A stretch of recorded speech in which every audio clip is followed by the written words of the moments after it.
Assalamualaikum warahmatullahi wabarakatuh.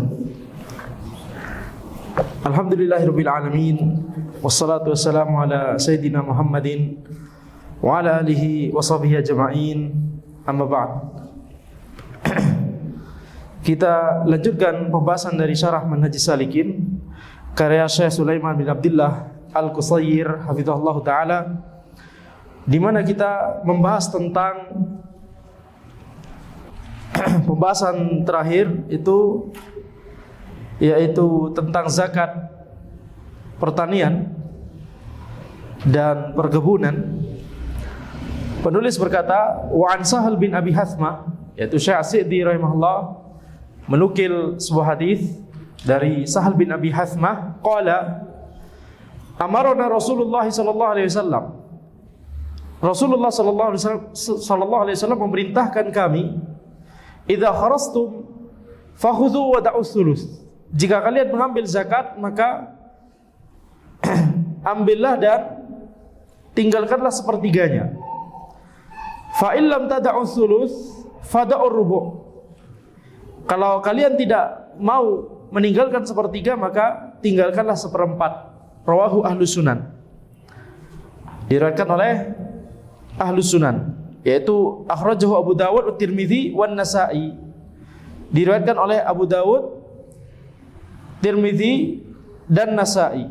Wa qala Ibnu Hajar fi Talkhis fi isnadihi Abdurrahman bin Mas'ud bin Niyar ar-rawi an Sahal bin Abi Hathmah wa qad qala al-Bazzar innahu tafarrada bihi. Ibnu Hajar Al-Asqalani rahimahullah dalam kitab beliau At-Talkhis, beliau berkata bahwa dalam sanadnya itu ada Abdurrahman bin Mas'ud bin Niyar, perawi dari Sahal bin Abi Hathmah, dan Al-Bazzar itu berkata bahwa beliau ini, yaitu Abdurrahman bin Mas'ud bin Niyar, itu menyendiri dalam meriwayatkan hadis ini. Jadi hadis ini cuma dari jalur beliau. Wa qala Ibnu Al-Qattan la yu'rafu haluhu. Ibnu Al-Qattan berkata kondisinya tidak diketahui. Status dari perawi tersebut Abdurrahman bin Mas'ud bin Niyar. Qala Al-Hakim wa lahu syahid bi isnadin muttafaqun ala sihhatihi anna Umar bin Khattab amara bihi. Al-Hakim berkata bahwa hadis ini memiliki syahid, memiliki penguat dengan sanad yang disepakati atas kesahihannya, bahwa Umar bin Khattab itu memerintahkan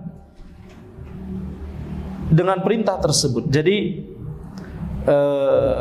ada penguatnya bahwa perintah tersebut dari Umar. Jadi walaupun misalkan bukan dari Nabi Muhammad SAW, maka dari Umar radhiyallahu anhu. Wa qaluhu fakhudhu jawabu syart wa da'u ma'tufun alaih. Wal makna idza kharastum fabayyanu miqdar az-zakah thumma khudhu thulutsai dzalikal miqdar watruku thuluts li sahibil mal hatta yatasaddaq wa yahdi minhu. Jadi makna dari hadis ini adalah ketika kalian itu mau mengambil zakat, jadi ini misalkan dari ulil amri, ya, ambil zakat, kemudian orangnya itu sudah sepakat berapa besaran zakat yang harus dibayarkan, maka ambillah 2/3 saja. 2/3 saja yang diambil oleh amil zakat. Watruku sulus, tinggalkanlah sepertiga. Li sahibil mal, ya, tinggalkanlah untuk pemilik hartanya. Bukan untuk kemudian itu tidak dibayarkan zakatnya, bukan untuk kemudian dikembalikan ke pemilik harta tersebut, akan tapi dalam rangka supaya pemilik harta itu yang membagikan zakatnya, sepertiganya itu. Jadi 2/3 diambil oleh amil zakat, sepertiganya dipasrahkan kepada pemilik harta untuk dibagikan sendiri. Hatta yatasaddaq wa yahdi bihi, sehingga dia bisa membayarkan zakat dengan sepertiga hartanya tersebut. Sehingga tujuannya ini misalkan ketika ada orang yang misalkan dia punya family atau tetangga misalkan, ya, yang butuh atau yang merupakan berhak zakat, mustahik zakat, orang yang berhak menerima zakat, maka kalau misalkan diambil semua oleh ambil zakat, maka orang terdekatnya, family atau tetangganya, tidak bisa mendapatkan harta zakat tersebut. Makanya disisakan sepertiga. Nah, diperintahnya kalau misalkan tidak mau menyisakan sepertiga, meninggalkan sepertiga, misalkan terlalu banyak, maka sisakan seperempat. Ya, jadi idza kharastum fakhudhu wa da'u thuluth fa in lam tad'u thuluth fada'u rubu'. Ya, kalau engkau mau mengambil zakat, tinggalkanlah sepertiga, tidak perlu diambil.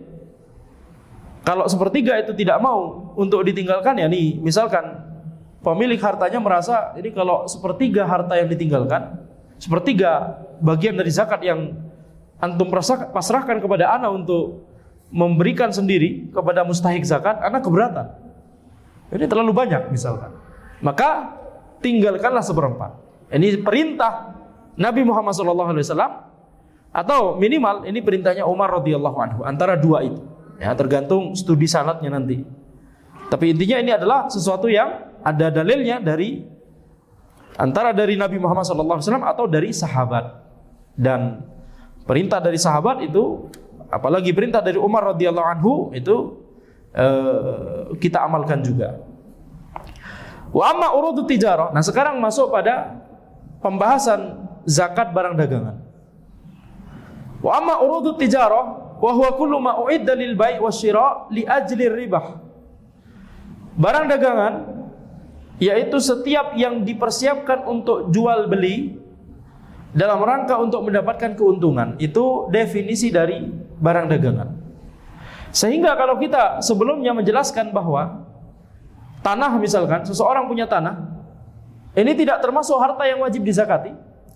Akan tetapi kalau misalkan dia memiliki tanah tersebut untuk dijual, maka tanah tersebut menjadi wajib dizakati dalam, yang dimasuk dalam bab barang dagangan.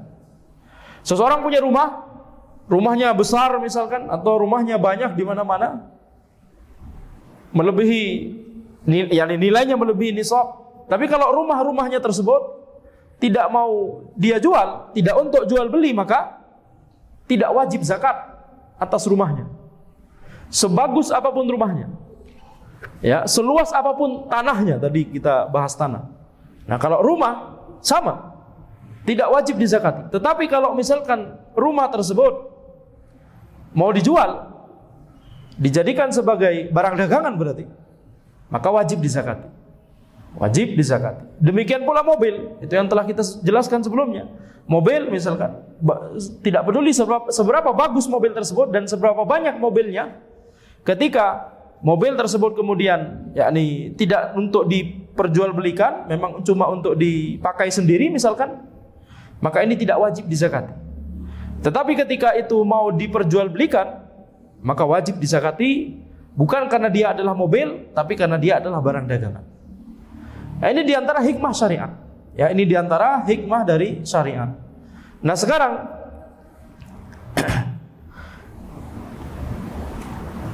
kapan seseorang itu, yakni misalkan dia punya tanah, kapan seseorang itu harus membayarkan zakat barang dagangannya? Ketika tanahnya itu dia mau jual misalkan, maka para ulama menjelaskan, bahkan ketika dia berniat, ya, sebagian ulama berpendapat demikian. Ketika dia berniat ini mau dijual saja, itu harus sudah mulai dihitung, itu berarti 1 haul ke depan itu sudah dihitung. Walaupun sebagian ulama membedakan antara apakah rumah tersebut didapat dari hasil warisan atau didapat dari beli. Dia beli waktu itu, kemudian sekarang mau dijual. Nah, kalau rumah tersebut dari warisan, kemudian dia mau jual, tidak ada zakat. Ini pendapat sebagian ulama, bahkan sebagian besar ulama. Jadi dibedakan. Kalau rumah tersebut dari hasil warisan, mau dijual, sudah pasang plang, dijual, hubungi, begitu ya. Kalau rumah tersebut dia miliki, tanah tersebut dia miliki dari warisan, maka tidak ada zakat. Cuma kalau misalkan hanya ketika rumah atau tanah tersebut dia beli waktu itu, kemudian sekarang mau dijual, maka baru wajib dizakati. Ini sebagian besar ulama demikian. Tapi sebagian ulama, sebagian kecilnya ya, Anda lebih cenderung pada pendapat yang sebagian kecil ulama ini. Tidak ada pembedaan itu ya. Selama itu adalah barang dagangan, tidak peduli mendapatkannya adalah dari hasil warisan atau dari membeli sebelumnya, maka tetap harus dizakati. Ya, tetap harus dizakati. Baik. Fayadkhulu fihi kullu ma yasihu bai'uhu min ta'amin wa athathin wa aqarin wa nahwiha. Jadi masuk dalam kategori barang dagangan itu sesuatu yang sah untuk diperjualbelikan. Misalkan berupa makanan atau barang-barang atau bahkan rumah atau tanah dan sebagainya. Ini masuk semua dalam barang dagangan itu. Li hadits Samurah bin Jundub radhiyallahu anhu, qala, dari hadis Samurah bin Jundub radhiyallahu anhu, beliau berkata, kana Nabi sallallahu alaihi wasallam ya'muruna an nukhrija shadaqah minal ladzi nu'iddu lil bai'. Nabi Muhammad sallallahu alaihi wasallam memerintahkan kami untuk mengeluarkan zakat dari barang-barang yang kami persiapkan untuk jual beli. Akhrajahu Abu Dawud, ya, diriwayatkan oleh Abu Dawud. Wa qala Ibnu Hajar fi Bulughil Maram isnaduhu layyin. Ibnu Hajar berkata dalam kitab beliau Bulughul Maram bahwa hadis ini sanadnya layyin, yakni dhaif. Akan tapi ada dalil yang lain. Wa an Abi Amr bin Himas, dari Abu Amr bin Himas, anna abahu Himasan, bahwa ayah beliau yaitu Himas, kana yabi'ul adam wal ji'ab. Waktu itu menjual kulit adam, itu kulit, dan ji'ab. Ji'ab itu adalah tempatnya anak panah yang biasanya ditaruh di punggung, kemudian anak panah dikeluarkan. Nah, itu tempatnya itu namanya ji'ab. Sedangkan adam, bedakan antara Adam dengan Adam. Adam, Nabi Adam alaihissalam. Di sini Adam. Nama antum yang mana? Bedakan juga dengan Adam, pakai ain. Adam itu beda lagi. Jadi di sini Adam yakni kulit, al-jil. Maka Himas itu menjual kulit dan tempat anak panah. Wa anna Umar radhiyallahu anhu qala lahu, kemudian Umar berkata kepada beliau, ya Himas, addi zakat malik. Wahai Himas, tunaikanlah zakat dari hartamu. Faqala wallahi mali malun. Maka kemudian Himas berkata, demi Allah, aku tidak memiliki harta. Innama abi'ul adam wal ji'ab. Aku cuma menjual kulit dan tempatnya anak panah itu. Faqala qawwimhu wa addi zakatahu. Umar kemudian berkata, hitung nilainya berapa? Qawwimhu wa addi zakatahu. Kemudian bayarkanlah zakatnya. Jadi ini perintah Umar kepada Himas, ini menunjukkan bahwa ada zakat untuk barang dagangan. Akhrajahu Abdur Razzaq wa Ibnu Abi Syaibah. Ini diriwayatkan oleh Abdur Razzaq dan Ibnu Abi Syaibah. Wa an Ibnu Umar qala, kemudian juga dari Ibnu Umar radhiyallahu anhuma, beliau berkata, fi kulli malin yudaru fi abidin aw dawabin aw bazzin lit tijarati yudaru zakah fihi kull amin. Jadi di setiap harta, yakni misalkan ada budak atau binatang tunggangan atau sejenis pakaian baz yang itu disiapkan untuk diperjualbelikan, maka ada zakatnya yang harus dibayarkan di setiap tahunnya. Akhrajahu Abdur Razzaq wa qala Ibnu Hajar fi Dirayah isnaduhu sahih. Ya, sanadnya sahih menurut Ibnu Hajar di kitab beliau Ad-Dirayah. Jadi ini adalah dalil bahwa ada zakat untuk barang dagangan, ya.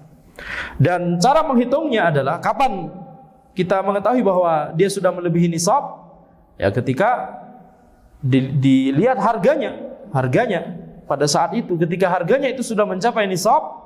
Dan kemarin kita telah menjelaskan bahwa kita menggunakan nisab emas berapa gram? Emas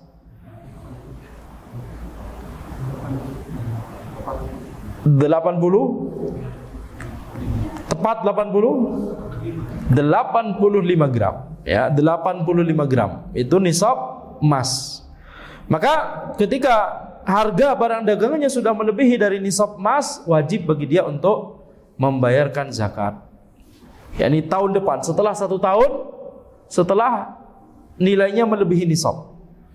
Jadi dilihat nanti tahun depannya itu, apakah di tahun depan itu berapa harganya di tahun depan, nah, itulah yang dihitung 2,5% dari harganya di tahun depan. Bukan harganya ketika ngulak barang dagangan, ketika beli, bukan, tapi harga barang dagangannya ketika tahun depan ketika mau bayar zakat. Taib. Jadi bayangkan sekarang kalau misalkan ada orang jual rumah atau tanah, itu berapa harganya? 2,5% dari itu ya. Nilainya besar maka zakatnya juga besar juga. Kemudian penulis berkata, Syekh As-Sa'di rahimahullah, beliau berkata, fa innahu yaqumu idza halal haul bil ahathi lil masakin min dhahabin wa fiddah wa yajibu fiha rub'ul usyur. Jadi wajib untuk barang dagangan tersebut ketika sudah berlalu 1 haul, maka wajib untuk dikeluarkan zakatnya berdasarkan perhitungan nisab yang paling menguntungkan bagi orang-orang miskin dari emas atau perak. Dan wajib besaran zakatnya adalah 1/40. Nah, di sini kita mendapatkan kesimpulan bahwa Syekh As-Sa'di rahimahullah, beliau memilih pendapat nisabnya yang digunakan adalah nisab yang terendah antara emas dan perak. Tetapi ini sudah kita bahas di pertemuan sebelumnya, bahwa nisab yang digunakan untuk dihitung itu adalah nisab emas, ya, nisab emas. Wa taqumu urudut tijarah idza hala 'alaiha al-haul bi qimatiha haitsu wajabatiz zakatu fiha. Jadi barang dagangan ketika sudah mencapai 1 haul, maka diperhitungkan harganya, dinilai harganya ketika sudah wajib zakat, yaitu 1 haul, sawaun akanat bi thamaniha allazi ishtaraita bihi am aktsar am aqall. Baik apakah nanti harganya tersebut ternyata sama sesuai dengan harga belinya waktu itu, atau lebih daripada itu, atau kurang daripada itu. Jadi harus lihat harganya ketika pas mau bayar zakat.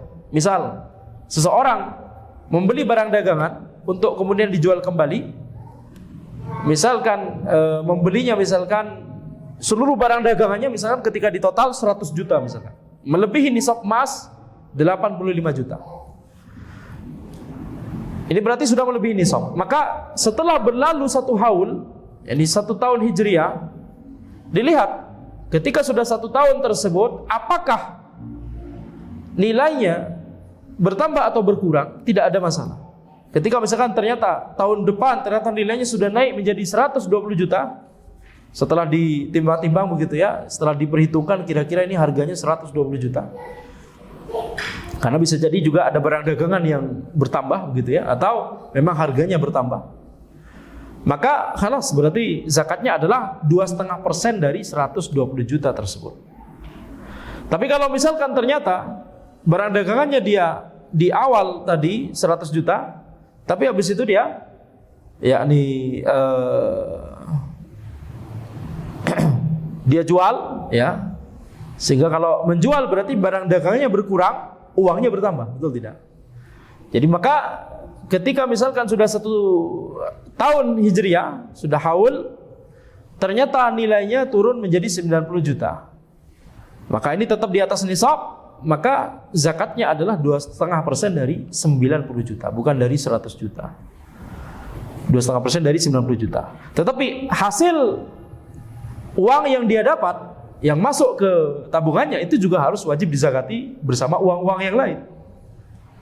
Bersama uang yang lain. Taib. Nah. Wa taqumu bidzahab aw bil fiddah bima yakunu anfa' lil fuqara. Ya, di sini pencara menjelaskan bahwa afwan, ini mungkin maksudnya bukan nisab ya, bukan nisabnya tapi harganya maksudnya. Harganya itu dihitung menggunakan standar emas atau perak. berdasarkan apa yang atau mana yang paling bermanfaat untuk fakir miskin. Jadi maksudnya mungkin kalau misalkan dihitung dengan emas sekian dinar, ya misalkan berapa dinar begitu ya. Kalau dihitung dengan perak ternyata sekian dirham. Ternyata kalau misalkan dihitung dengan emas ternyata misalkan zakatnya lebih sedikit. Tapi kalau dihitung dengan dirham, misalkan zakatnya lebih banyak. Maka menghitungnya adalah dengan dirham. Ala kulli hal, kalau di zaman ini kita sudah tidak menggunakan dinar ataupun dirham. Kita menggunakan rupiah. Ya, kita menggunakan rupiah. Wa yajibu fi urudit tijarah rubul usyr ka zakatil athman. Wajib untuk membayarkan zakat barang dagangan besarnya adalah 1/40 atau 2,5% sebagaimana zakatnya mata uang. Fa idza kanat qimatu urudihi 4,000 riyal. Di sini satuannya menggunakan riyal karena beliau orang Saudi ya.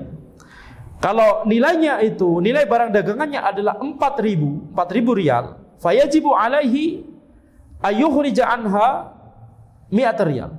Maka wajib untuk mengeluarkan 100 riyal karena 1/40 dari 4.000 riyal adalah 100 riyal. Jadi zakatnya adalah 100 riyal. Wa man kana lahu dainun wa malun la yarju wujudahu kalladhi ala mumatilin aw mu'sirin la wafa'a lahu fala zakata fihi wa illa fa fihi zakah. Sekarang penulis membahas tentang bagaimana kalau seseorang itu memiliki utang atau piutang ya, memiliki piutang. Jadi orang lain punya utang. Ketika orang tersebut memiliki piutang dan dia tidak mengharapkan piutangnya ini segera dibayarkan atau tidak mengharapkan piutangnya ini dibayarkan dalam waktu yang telah ditentukan. Seperti misalkan orang yang berutang kepadanya tersebut adalah mumatil, yaitu orang yang lambat dalam atau suka menunda-nunda dalam membayarkan utangnya. Au mu'sirin, atau orang yang tidak bisa, memang tidak mampu untuk membayarkan hutang karena tidak punya uang ya untuk membayarkan utangnya. Maka tidak ada zakat atas piutangnya tersebut, tidak dimasukkan dalam perhitungan zakat. Wa illa fa fihi zakah. Akan tapi kalau misalkan piutangnya tersebut itu kepada orang yang tepat waktu dalam membayarkan zakat atau kepada orang yang punya uang gitu ya, sehingga bisa untuk membayarkan utangnya ketika ketika diminta misalkan, maka zakatnya wajib juga untuk dihitung. Jadi di sini kita lihat qasamal ulama ad-dain qismain. Para ulama itu membagi piutang itu menjadi dua jenis. Al-qismul awal, jenis yang pertama adalah dainun ala mali. Piutang kepada orang yang suka menunda-nunda. Mali di sini maksudnya adalah piutang kepada orang yang mampu untuk membayarkan utangnya. Wal mali huwal qadir ala sadad. Al mali itu adalah orang yang mampu untuk melunaskan hutangnya tersebut.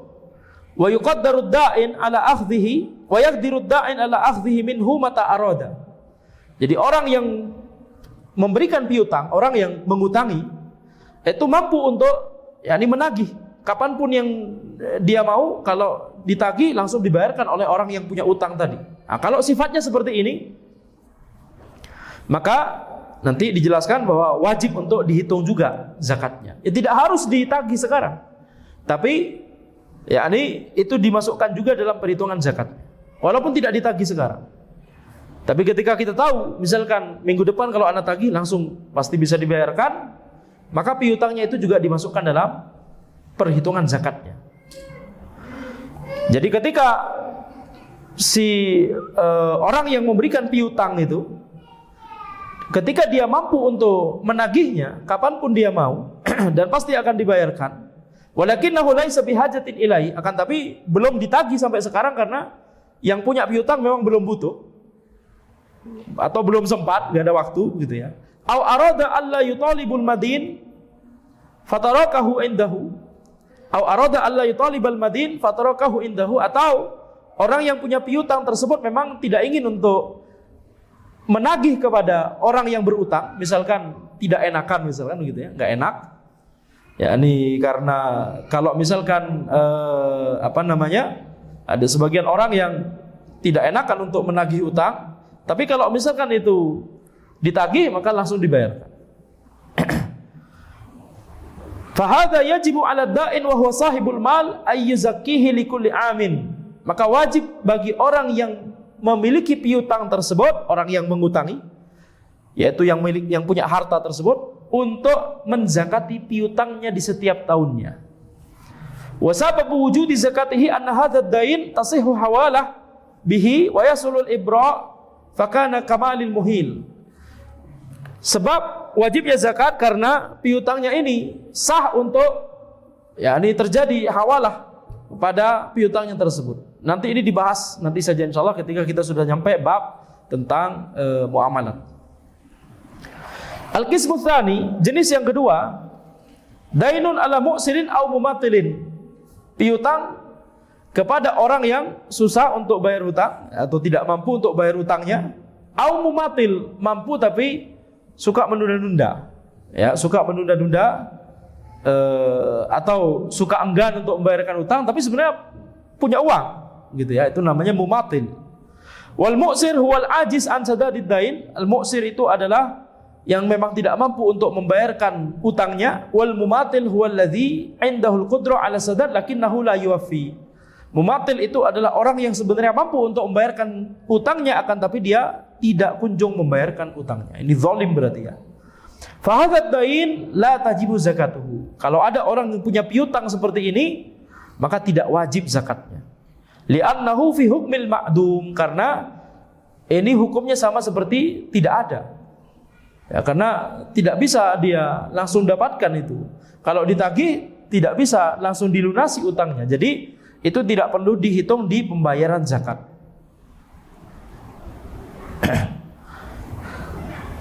Wa qad yabqa 'indal madin 10 sinin au aktsar wa la yusaddiduhu. Bisa jadi utangnya tersebut itu berlangsung 10 tahun atau lebih dan tidak kunjung dilunasi. Maka utangnya yang selama itu ya tidak perlu dibayarkan zakatnya. Baik, jadi ini adalah panduan kepada orang yang punya piutang ya. Berarti ada orang yang berhutang kepada dia, apakah perlu dibayarkan zakatnya juga, dimasukkan dalam perhitungan zakat, yakni dimasukkan dalam perhitungan yang 2,5% tadi. Perinciannya ada dua jenis ini. Dilihat apakah orang yang berutang tersebut itu mampu untuk melunasi hutangnya ketika sudah waktunya untuk melunasi atau ketika sudah ditagih. Kalau mampu maka itu juga dihitung zakatnya. Tapi kalau tidak mampu untuk membayarkan zakatnya atau zalim tadi ya, mampu tapi suka melarikan diri dari tanggung jawabnya, maka tidak perlu dihitung zakat. Ya, tidak perlu dimasukkan dalam 2,5%, perhitungan 2,5%. Taib. Wa yajibul ikhraju min wasatil mal. Wajib untuk mengeluarkan zakat itu dari harta yang pertengahan. Wala yujzi'u minal adwan. Jangan mengeluarkan zakat dari harta yang paling buruk kondisinya. Wala yalzamul khiyaru illa ayyasha'a rabbuh. Dan tidak wajib untuk mengambil yang paling bagus kecuali kalau pemiliknya itu mau. Nah, ini berbicara tentang ketika zakat tersebut ya, misalkan zakat binatang ternak atau zakat pertanian dan perkebunan, ya bisa berlaku untuk itu. Jadi dipilih yang harta yang pertengahan, kualitas yang pertengahan. Fala yajuzu ikhrajur radi. Tidak boleh untuk mengeluarkan yang paling jelek. Liqaulihi ta'ala, berdasarkan firman Allah Subhanahu wa taala, wala tayammamul khabitha minhu tunfiqun.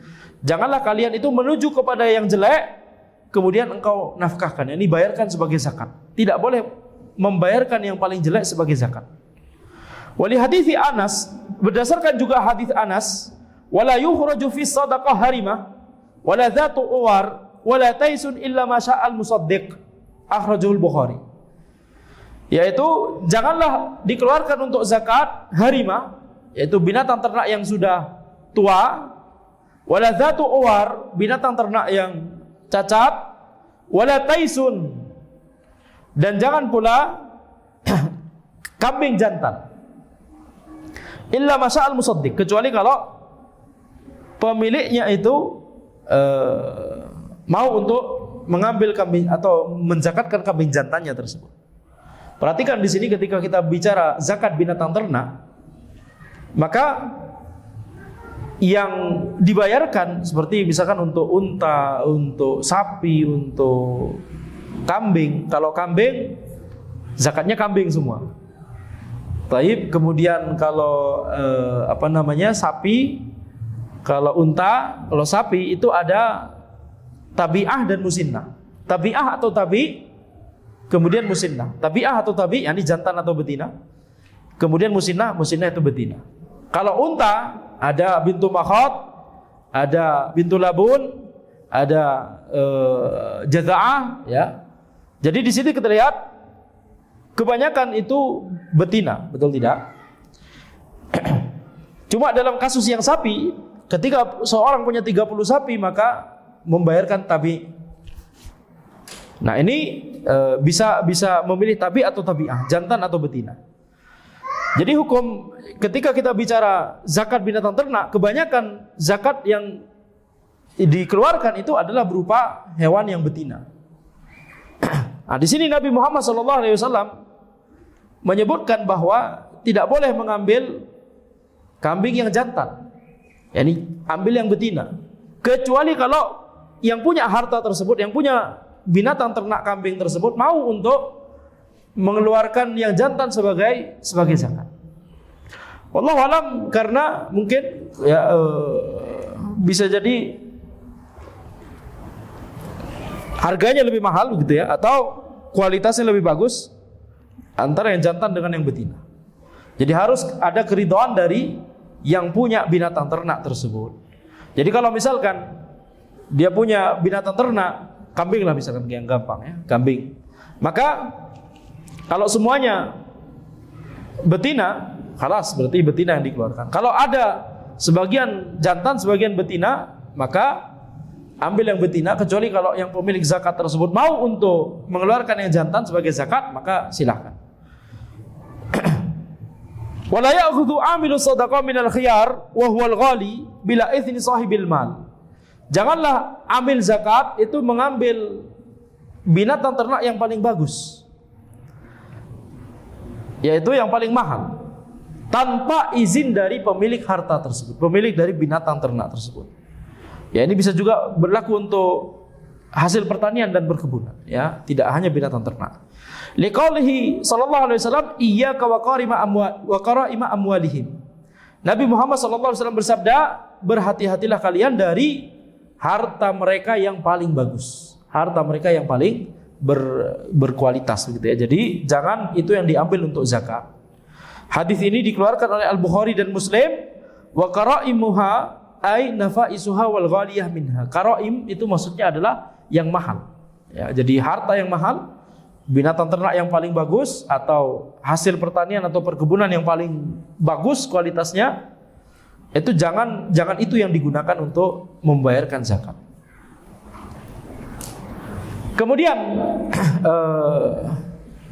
di sini kita lihat, berarti ini menunjukkan apa? Menunjukkan hikmah dari syariat untuk mengambil yang pertengahan. Ini berarti tidak zalim kepada, yakni dilarang untuk mengambil yang paling mahal sehingga tidak menzalimi pemilik harta, dan dilarang untuk mengambil yang paling jelek sehingga kemudian menzalimi mustahik zakat. Jadi diambil yang pertengahan, kecuali kalau pemilik hartanya ridha untuk dikeluarkan yang paling bagus, dan itu akan menjadi pahala yang insyaallah pahala tambahan begitu ya bagi pemilik harta tersebut. Kalau dia mau, maka tidak masalah untuk mengambil harta yang paling bagus.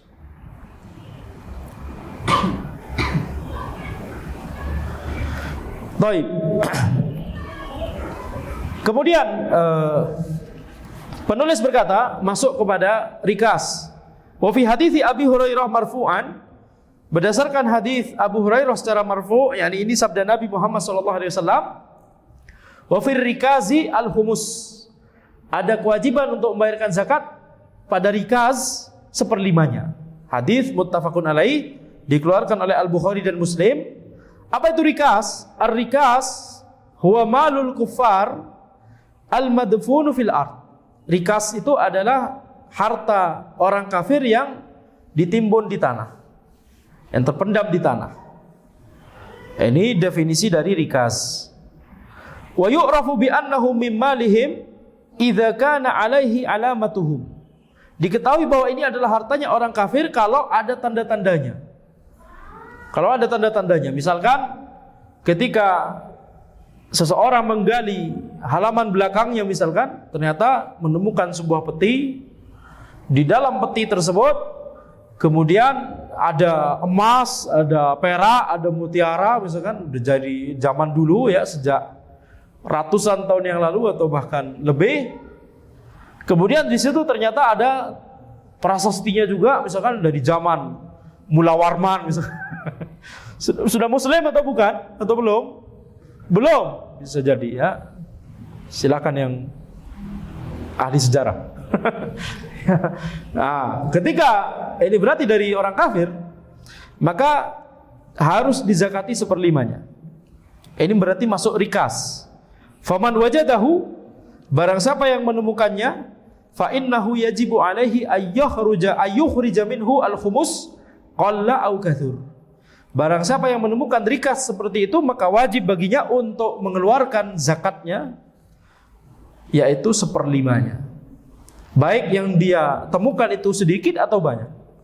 Baik harta yang ada di peti tersebut, yang ditemukan tersebut sedikit atau banyak, maka seperlimanya harus dikeluarkan untuk zakat.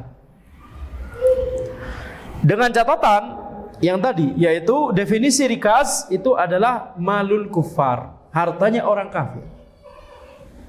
Dan itu diketahui dari ada tanda di situ, ada tanda bahwa ini peninggalan sejak zamannya Majapahit misalkan.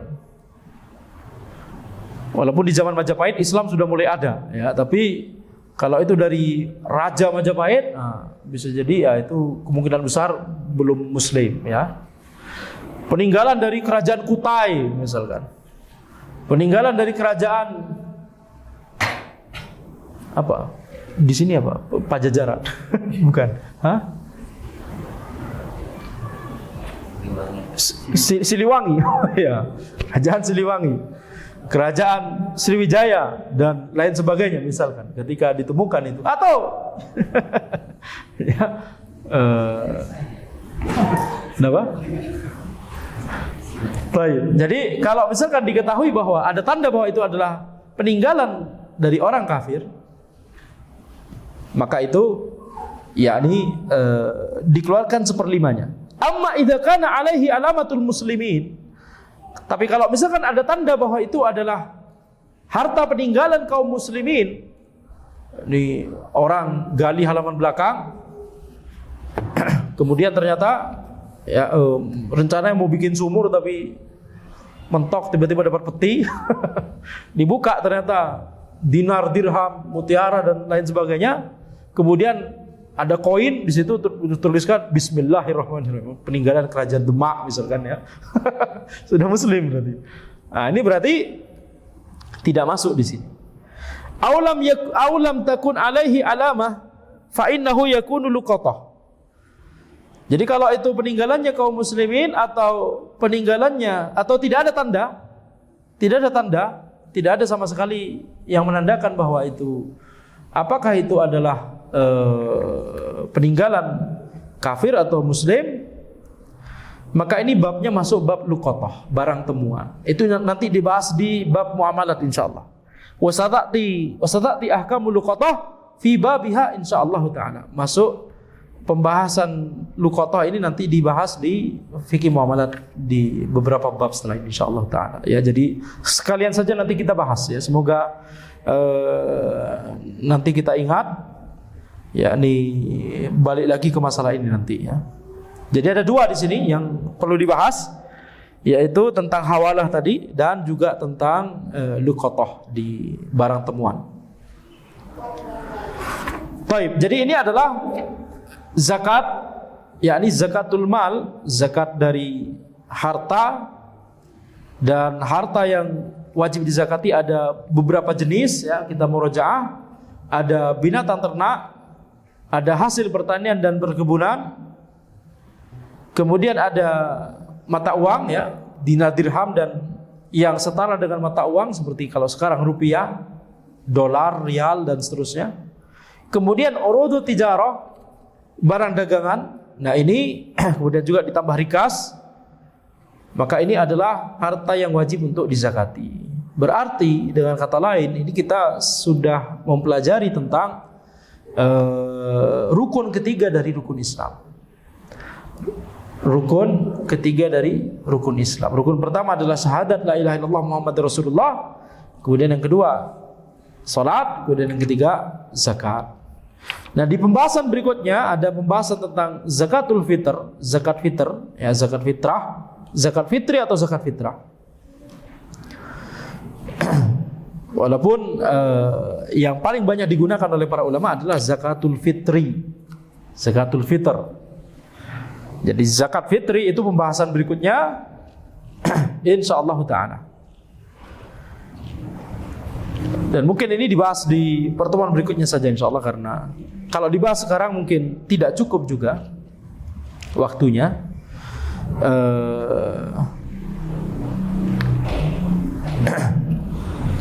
Jadi ini dibahas di pertemuan berikutnya insyaallah. Nah, cuma sekarang kita masih ada, sebenarnya masih banyak waktu juga sebenarnya. Ya akan, tapi ana agak terburu-buru, jadi ana tidak bisa sampai misalkan 5:30 lebih misalkan, ya. Tetapi di sini di waktu yang masih tersisa, insyaallah ana akan membahas maksud syariat, ya. Kita akan membahas maksud syariat dari diwajibkannya zakat. Pembahasan secara ringkas. Jadi maksud dari diwajibkannya zakat oleh syariat, oleh Allah Subhanahu wa taala, ini memiliki beberapa maksud. Dan itu mungkin sudah dijelaskan ketika kita di awal-awal zakat, awal-awal pembahasan kitabuz zakah. Tapi di sini ana mau menekankan kembali, ya, bahwa ada maksud syariat di balik dari setiap hukum yang ditetapkan oleh syariat, termasuk dalam masalah zakat. Maksud syariat yang pertama dari diwajibkannya zakat, bahkan dijadikannya itu sebagai rukun Islam, salah satu rukun Islam setelah salat. Maksud yang pertama adalah yaitu supaya zakat itu menyucikan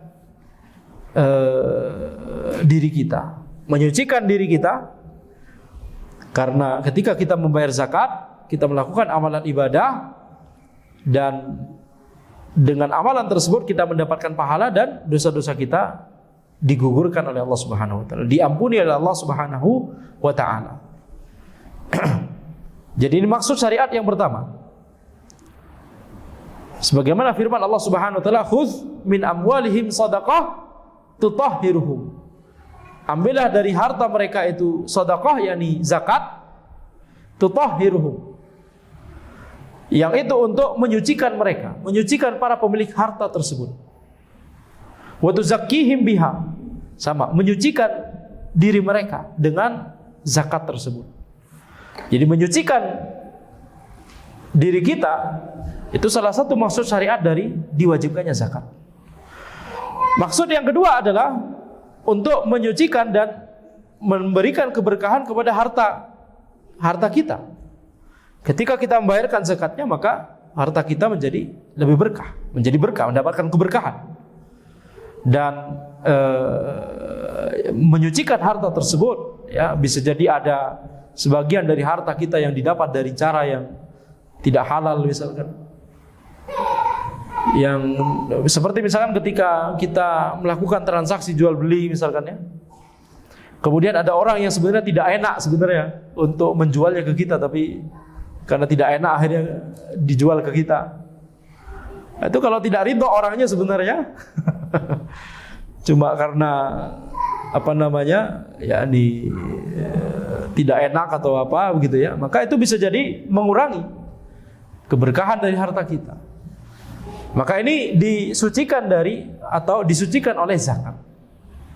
Disucikan oleh zakat. Karena dalam masalah jual beli yang teranggap itu adalah apa yang ada di hati. Apa yang teranggap adalah apa yang ada di hati. Jadi kalau seseorang tersebut menjualnya ke kita karena terpaksa misalkan, maka itu bisa bermasalah ya. Jadi makanya kita harus memastikan bahwa penjualnya itu ridho ketika kita melakukan transaksi jual beli. Ya, pembelinya ridho dan penjualnya ridho. Baik. Nah, di sini tugasnya dari atau manfaat dari zakat itu adalah menyucikan harta kita dan memberikan keberkahan kepada harta kita tersebut. Nah, bisa jadi dengan harta yang berkah, ini nanti konsekuensinya banyak. Bi'idznillah ta'ala. Atas izin Allah nanti konsekuensinya bisa banyak. Dengan harta yang berkah tersebut, walaupun bisa jadi sedikit, tapi dengan harta yang berkah, ternyata dengan hartanya tersebut dia bisa hartanya tersebut bisa dibelanjakan kepada sesuatu yang baik, suatu amalan yang ibadah bisa jadi, atau sesuatu yang bermanfaat seperti untuk ilmu syar'i, untuk beli kitab misalkan, untuk beli kuota internet yang itu untuk ilmu syar'i, untuk beli bensin sehingga itu Allah memberikan kemudahan untuk pergi ke kajian misalkan.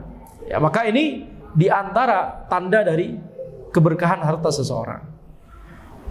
Tapi ketika harta tersebut kurang berkah atau bahkan tidak berkah, maka akhirnya walaupun banyak tapi akhirnya digunakan untuk kemaksiatan.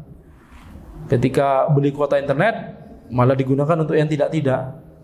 Ketika beli bensin malah digunakan untuk ke tempat yang maksiat misalkan. Jadi ini bisa jadi pengaruhnya karena orang tersebut tidak berkah hartanya, karena tidak bayar zakat. Jadi satu dosa akan menimbulkan dosa-dosa berikutnya, sebagaimana satu pahala akan menimbulkan pahala-pahala berikutnya. Ya, jadi ini diantara maksud syariat supaya orang tersebut bisa suci hartanya dan berkah hartanya. Kemudian maksud yang ketiga dari diwajibkannya zakat adalah untuk kemajuan kaum muslimin secara ekonomi. Yani ini membantu fakir miskin, membantu para mustahik zakat. Ya, jadi kalau seseorang itu atau kalau kaum muslimin sadar dan mengetahui kewajiban ini dan melaksanakan syariat ini, maka mudah sekali untuk biiznillah untuk mewujudkan kembali apa yang kita dengar cerita-cerita dari zaman Khulafaur Rasyidin atau Umar bin Abdul Aziz begitu ya. Yaitu ketika tidak ada lagi yang miskin, pada saat itu tidak ada lagi yang mau menerima zakat karena bukan mustahik zakat lagi, sehingga disimpan di Baitul Mal misalkan, ini untuk zakat tahun ini tidak ada yang merupakan mustahik zakat. Kenapa kok bisa seperti itu? Karena zakat digalakkan, orang-orang itu sadar untuk bayar zakat, dan pemerintah pada saat itu ya dengan melalui amil zakat itu menarik harta zakat dari masing-masing orang. Dan tentunya kondisi seperti ini, kondisi orang-orang, katakanlah sebagian besar, kalaupun tidak semua, sebagian besar rakyat itu kemudian sadar untuk bayar zakat. Kondisi ini tidak mungkin terjadi kecuali dengan akidah dan tauhid yang sudah kuat. Itu modalnya. Hanya dengan akidah dan tauhid yang kuat, baru kemudian semuanya mengikuti. Kalau akidah dan tauhid, kalau dalam masalah akidah masih banyak penyimpangan, ada kesyirikan, ada kebid'ahan, maka untuk masalah zakat dan masalah-masalah yang lain juga tidak akan benar, tidak akan selesai, tidak akan beres. Tapi kalau akidah dan tauhidnya itu beres duluan, maka biiznillah semuanya akan mudah. Karena itu janji Allah Subhanahu wa taala. Itu janji Allah bagi orang yang mentauhidkan Allah Subhanahu wa taala. Nah, jadi berarti apa? Berarti cara untuk mengembalikan kejayaan umat, kejayaan kaum muslimin itu adalah dengan memperkokoh terlebih dahulu akidah dan tauhidnya. Memperkokoh terlebih dahulu yakni keyakinannya. Tidak boleh ada kesyirikan, tidak boleh ada kekufuran, kebid'ahan, penyimpangan, ya. Ini dulu. Lurusnya akidahnya, lurusnya tauhidnya, lurusnya manhajnya. Ini dulu yang dibenahi. Tentunya tetap mengajarkan fikih, tetap mengajarkan sirah, tetap mengajarkan yakni bidang-bidang ilmu yang lain. Akan tapi akidah dan tauhid dan manhaj itu menjadi prioritas. Itulah yang utama. Itulah prioritas dakwahnya setiap nabi dan rasul alaihi wassalatu wassalam. Nah, ketika seseorang itu kemudian akidah dan tauhidnya itu benar, ya, ketauhidan itu dipahami oleh sebagian besar masyarakat, maka ini janji Allah Subhanahu wa taala, Allah akan memberikan kemenangan dan kejayaan bagi negeri tersebut. Nah, makanya ketika tauhidnya sudah kuat, nanti bayar zakat itu mudah insya Allah. Bisa jadi tetap ada orang yang tidak mau bayar zakat, begitu ya. Pasti itu tetap ada, namanya manusia. Akan tapi ketika rakyatnya itu paham akidah dan tauhid, maka nanti pemerintahnya juga pasti paham akidah dan tauhid. Ya, untuk mendapatkan pemerintah yang benar, rakyatnya harus benar terlebih dahulu. Rakyatnya harus benar terlebih dahulu. Adapun pemikiran bahwa ini tidak bisa kita memperbaiki kondisi umat kecuali dengan memperbaiki pemimpinnya terlebih dahulu, maka ini pendapat yang ya tidak benar. Kenapa demikian? Karena banyak di sepanjang sejarah. Salah satu riwayat yang menunjukkan, yakni banyak di sepanjang sejarah bahwa pemimpinnya benar, tetapi pemimpinnya tidak bisa berbuat banyak dan tidak bisa berbuat apa-apa. Kenapa? Karena kalau Anda meluruskan ini, wah, rakyat berontak, orang-orang kuat di belakangnya berontak, kanan kirinya berontak, dan seterusnya. Pemimpinnya benar, tapi yang lain tidak benar, tidak akan bisa juga. Banyak sejarah ini menunjukkan hal seperti ini. Bahkan ini terjadi juga pada Umar bin Abdul Aziz. Pada Umar bin Abdul Aziz disebutkan bahwa masih ada sebagian kebid'ahan yang tersisa. Makanya di antara hikmah Allah Subhanahu wa taala, yakni zamannya Umar bin Abdul Aziz tidak lebih baik daripada zamannya Khulafa Rasyidin. Masih ada kebid'ahan yang tersisa. Ini riwayatnya kita bahas di kajian di Aina Nahnu min Akhlaqis Salaf di malam apa itu? Malam Ahad, tadi malam di masjid lain ya. Jadi dibahas di zamannya Umar bin Abdul Aziz masih ada kebid'ahan yang tersisa. Kemudian anaknya Umar bin Abdul Aziz berkata empat mata kepada bapaknya, "Kenapa antum tidak meluruskan bid'ah ini? Apa yang nanti akan antum jawab nanti di hadapan Allah Subhanahu wa taala?" Maka apa jawaban Umar bin Abdul Aziz? Intinya adalah, Anda ingin juga untuk meluruskan itu, tapi kalau Anda luruskan itu, maka ya ini orang-orang dari keluarga antum, ya ini pembesar juga kerajaan di negeri tersebut akan berontak, akan begini, akan begitu. Jadi yang lebih bermaslahat adalah dalam masalah ini diam. Kelas. Kenapa? Rakyatnya tidak siap. Yang benar cuma pemimpinnya pada masalah itu.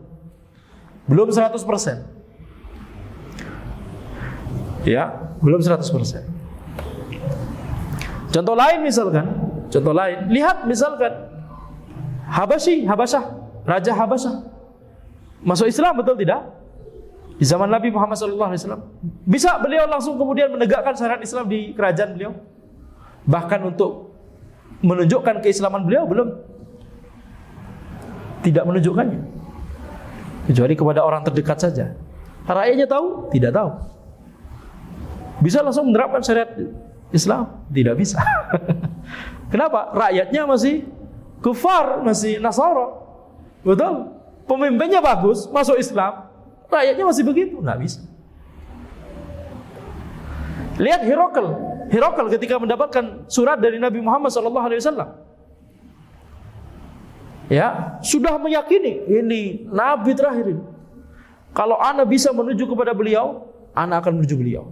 Kalau ana berada di sisi beliau, ana akan membasuh kaki beliau. Dan sungguh nanti ini negeri ini akan dikuasai oleh beliau. Intinya begitu. Hiraql sudah tahu ini nabi terakhir, sudah yakin. Nah, kemudian ketika dia hendak mengumpulkan para punggawa, pembesar kerajaannya, intinya ingin mengajak kepada Islam juga. Hiraql mengatakan, ini ada nabi. Kalau kalian ingin berjaya, maka kalian harus beriman kepada nabi ini. Kalau tidak, maka khalas, negeri ini akan dibabat oleh beliau. Hiraql mengetahui hal seperti itu dari mana? Dari ilmu beliau, dari ilmu dia tentang Injil, tentang Taurat. Dia adalah orang berilmu, ahli kitab yang berilmu. Dan di zaman itu Injil masih belum banyak diubah, karena sudah banyak berubah ketika Nabi Muhammad SAW keluar, muncul, baru banyak Injil diubah. Karena banyak ayat-ayat di Injil yang asli, yang ini sama persis dengan apa yang ada di diri Nabi Muhammad SAW. Itu nggak ridho orang-orang, diubah semua, banyak diubah. Tapi di zamannya Hiraql masih banyak yang ada yang berubah, tapi masih banyak yang belum berubah. Masih belum banyak yang ditambah-tambahi dan dikurang-kurangi. Jadi Hiraql tahu. Nah, ketika kemudian mengatakan kepada para pembesar kerajaan, ini kalau kalian mau berjaya, maka berimanlah kepada nabi ini. Orang-orang lari. Semua penggawa kerajaan, pembesar kerajaannya lari, tapi pintu kerajaan ditutup. Akhirnya Hiraql ketika melihat mereka lari, akhirnya Hiraql memanggil mereka. Kemudian Hiraql nggak jadi untuk masuk Islam. Hiraql kemudian mengatakan, sesungguhnya yang tadi saya katakan tadi itu cuma untuk menguji kalian. Itu bukan untuk menguji, itu awalnya Hiraql mau. Seandainya mereka itu bilang, oh iya kami mau, itu masuk Islam semua, itu bisa jadi. Tapi ketika Hiraql melihat ini pembesar kerajaannya nggak ada yang mau, nanti kalau ana masuk Islam, ana nanti disingkirkan oleh mereka-mereka ini. Para jenderal, para pemimpin pasukan, menteri, semuanya nggak mau semua, masa ana sendirian? Ana nggak punya kekuasaan kalau ana sendirian. Raja tanpa kerajaan, raja tanpa mahkota, dan tanpa singgasana. Akhirnya Hiraql nggak jadi, kemudian dia mengatakan, ana cuma menguji antum saja. Maka ini kita lihat, pemimpinnya sudah mau benar, tapi ketika orang-orang yang di belakangnya tidak perlu rakyat, itu lebih parah lagi. Cukup orang-orang di sekitarnya, tidak ada yang mendukung, alas dia nggak berani. Betul? Nah, jadi harus dimulai, perbaikan itu harus dimulai dari rakyat terlebih dahulu. Nah, jadi meyakini bahwa perbaikan itu harus hanya diawali dari pemerintah, ini syubhatnya Haraqi. Ya, syubhatnya Haraqi. Makanya mereka sangat getol sekali dalam masalah tersebut, ya. Masalah politik. Akan tapi kita lihat Nabi Muhammad SAW ketika berdakwah tidak pilih-pilih, tidak pilih-pilih dalam berdakwah kepada orang besar, orang kecil, sepuh, pemuda, laki-laki, perempuan. Nabi Muhammad SAW berdakwah kepada semuanya. Dan Nabi Muhammad SAW tidak melakukan gerakan-gerakan atau langkah-langkah untuk meraih kekuasaan, merebut kekuasaan Makkah dari Quraisy. Tidak pernah. Ditawari jadi raja saja, jadi penguasa Quraisy saja beliau menolak. Ya, kenapa? Karena tidak ada gunanya ketika rakyatnya, dalam tanda kutip rakyatnya berarti kan, rakyatnya masih musyrik, pemimpinnya bertauhid, itu nggak akan bisa berbuat banyak pemimpin tersebut. Ya, tapi ketika rakyat sudah mulai paham, kemudian tauhid menyebar, Allah Subhanahu wa taala yang akan mengangkat pemimpin yang baik untuk rakyat tersebut. Ini janji Allah Subhanahu wa taala. Tapi banyak orang yang tidak percaya, seolah tidak percaya kepada janji Allah Subhanahu wa taala. Taib, banyak dalam sejarah seperti itu. Tapi kalau kita jelaskan nanti ini jadinya kajian manhaj dan kajian sirah, betul tidak, dan tarikh. Jadi kita cukupkan sampai di situ. Nah, sehingga balik lagi, jadi zakat itu diantara maksud syariat dari zakat adalah untuk mengangkat perekonomian kaum muslimin, ya, mengangkat perekonomian, membantu para fakir miskin, membantu mustahik zakat. Ini diantara maksud syariat. Itu maksud syariat yang nomor 3. Masih banyak maksud syariat yang lain dari zakat, tapi insya Allah kita cukupkan di 3 poin tersebut, ya. Jadi kalau misalkan orang bertanya bagaimana teori supaya atau formula atau ya prinsip dan paradigma, yang itu kata-kata yang digunakan, ya, supaya negeri itu jadi jaya, makmur, sentosa. Nggak usah kita memikirkan teori-teori, mikir keras dan seterusnya. Al-Quran dan As-Sunnah sudah memberikan solusinya. Dan itu sudah dibuktikan oleh generasi terdahulu. Ya, yaitu apa? Itu kembali kepada akidah dan tauhid yang lurus. Kemudian dengan akidah dan tauhid yang lurus, maka itu akan sangat memudahkan syariat Islam yang lain akan dijalankan. Ketika syariat Islam itu dijalankan, termasuk juga masalah zakat. Nah, ini kunci supaya yang terjadi misalkan di zaman Khulafaur Rasyidin, zaman Umar bin Abdul Aziz itu bisa diulang kembali, begitu, ya. Baik, demikian yang bisa Anda sampaikan pada pertemuan kita kali ini. Insyaallah kita lanjutkan di pertemuan berikutnya. Hadza wallahu a'lam. Subhanakallahumma wa bihamdika asyhadu an la ilaha illa anta astaghfiruka wa atubu ilaik. Wassalamualaikum warahmatullahi wabarakatuh.